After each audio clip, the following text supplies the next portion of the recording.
Shalom,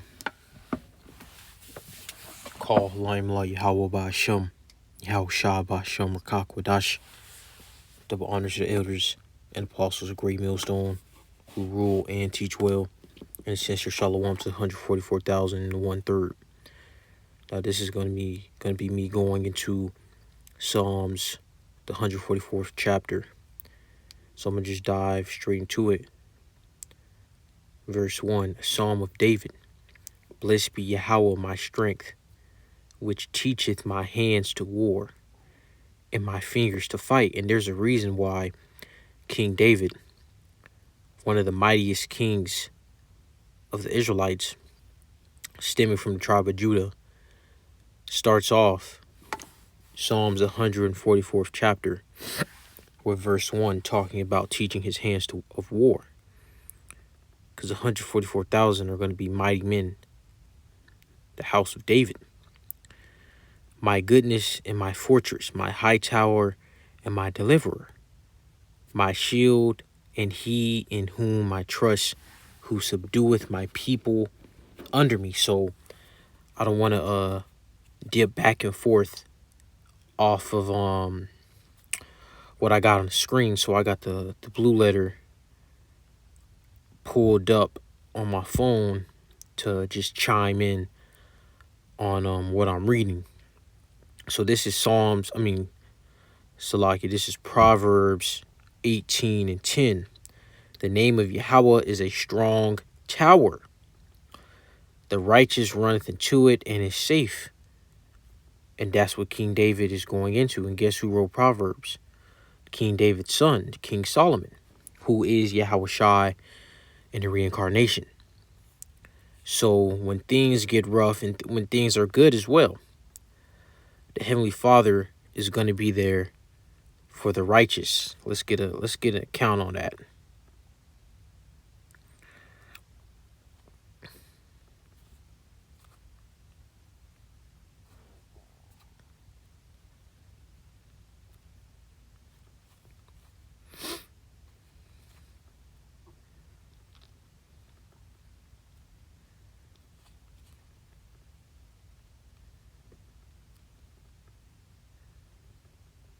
This is Psalms 37 and 25.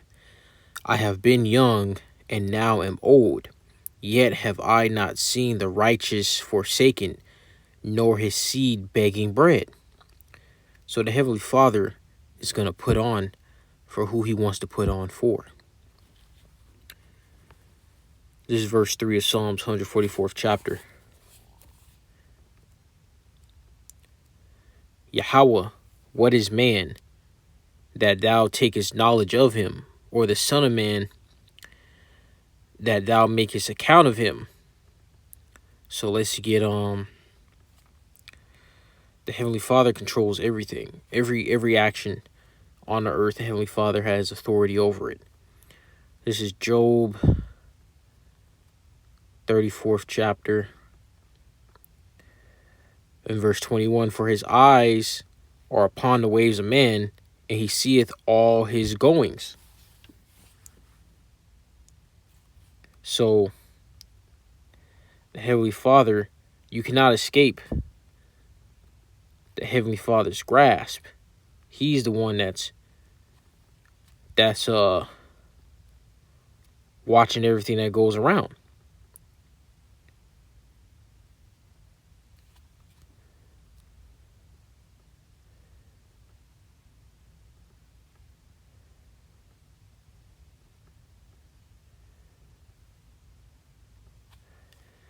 Let's get that account of the bird where Yahweh Shai said,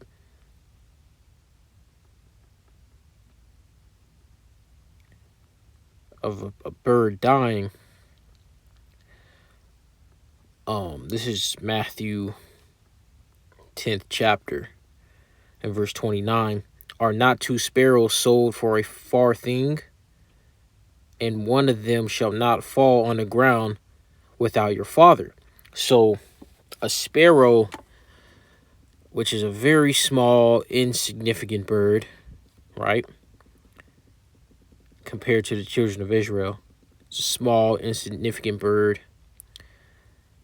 A sparrow, I believe a house sparrow lives near me. I saw the eggs, and I seen a bird that looked like a house sparrow. A house sparrow is an insignificant bird compared to the Israelites, and the Heavenly Father gives command to if that bird dies or not. So how much more the Israelites, the other heathens, right? Everything is in the Heavenly Father's control. Let's get this right here. Let's get another account on that.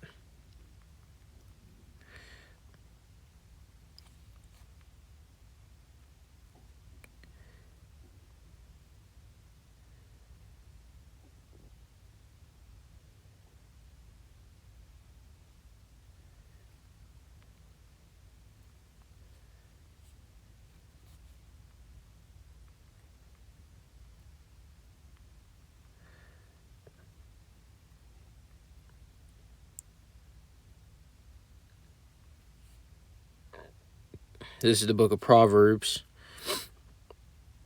21 and verse 1.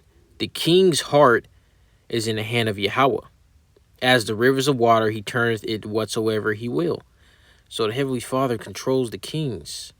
There's nobody that roams around without the Heavenly Father's authority. This is Psalms 144:4. Man is like to vanity, his days are as a shadow that passeth away. Bow thou thy heavens, O Yahweh, and come down, touch the mountains, and they shall smoke. I believe that's going into how Yahweh burnt that mountaintop, I think it's Sinai, when he gave the commandments. Cast forth lightning and scatter them, shoot out thine arrows and destroy them. Send thine hand from above, rid me and deliver me out of great waters, from the hand of strange children. And those waters are going into people, the nations. Before I prove that, let's go to Isaiah 41st chapter and verse 15. And it reads, Behold, I will make thee a new sharp threshing instrument having teeth. Thou shalt thresh the mountains and beat them small, and shalt make the hills as chaff. And that's going into the Israelites gaining spiritual power to conquer the earth, to show the nations who is the children of the Most High, who the Most High is dealing with, because the Most High is going to give his men a taste of that spiritual power before the kingdom is even fully established. All right, because the kingdom is being established right now. You understand? The kingdom of heaven is the Israelites. It's not a physical place. Jerusalem is a people before it's a place. Now let's go to Revelation 17 chapter. Verse 15. And he said unto me, the waters which thou sawest, where the whore sitteth, are peoples and multitudes and nations and tongues. So when you hear about waters and these parables, these deep dark sayings, though that's going into the nations. This is verse 8, Psalms 144:8. Whose mouth speaketh vanity, and their right hand is a right hand of falsehood. And that's mainly going into you Edomites, because you Edomites, your whole existence is a falsehood. Your whole reality is lies. Let's go to Jeremiah 50th chapter. Actually, I'm going to read verse 9. Psalms 144:9. I will sing a new song unto thee, O Yahweh. Upon a psaltery and the instrument of 10 strings will I sing praises unto thee. And King David, let's go into psaltery real quick. King David was a musician, I believe a shepherd, and a king. He had a lot of titles, a lot of occupations in his life. So a psaltery is a skin bag for liquids. bottle, pitcher, sultry, vessel. So it was a object that would hold liquids. It is he that giveth salvation unto kings, who delivered David his servant from the hurtful sword. So the Heavenly Father was allowing King David to fuck up these nations. They fuck up Esau, the Canaanites, the Philistines. Because King David was at war, man. King David was putting a lot of these heathens to death. This is Jeremiah 50:34. Their Redeemer is strong. Yahweh of hosts is his name. He shall throughly plead their cause, that he may give rest to the land and disquiet the inhabitants of Babylon. So all these heathens are in these 2/3 that are out here just talking shit. Mainly you heathens that's out here talking shit about the Israelites. It's going to come a time where all these people that have the liberty to do whatever the fuck they want to do, righteous or wicked, is going to be taken away, right? Like a righteous thing that's going to be taken away is pushing this word, family of the word. That's going to be taken away, right? So when those days come, all these people that just been talking shit, they're going to be scared. They're going to be full of fear. They're not going to know what to do. They're going to call on their false gods. They're not going to answer. And they're going to be put to death. You're going to have Israelites, man. You're going to have Israelites that was lollygagging, that know the names. And when the shizzy hits the fizzy, they're going to start calling upon the names as if it's going to save them, man. And they're going to be in a rude awakening because they wasn't doing what the Most High called them to do. Well, I wouldn't say that. They weren't pushing the truth with all truth and sincerity. So let's go back to Psalms. Actually, let's get a count on what I'm saying.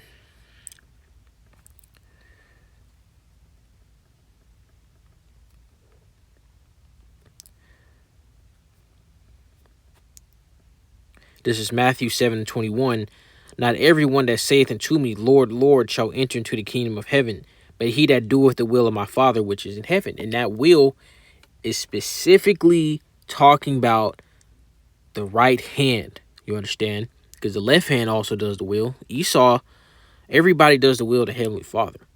All right? So people think that the scriptures contradicts itself. The scriptures do not contradict itself. You just don't understand what's being said, what is written down, because the Heavenly Father did not give it to you.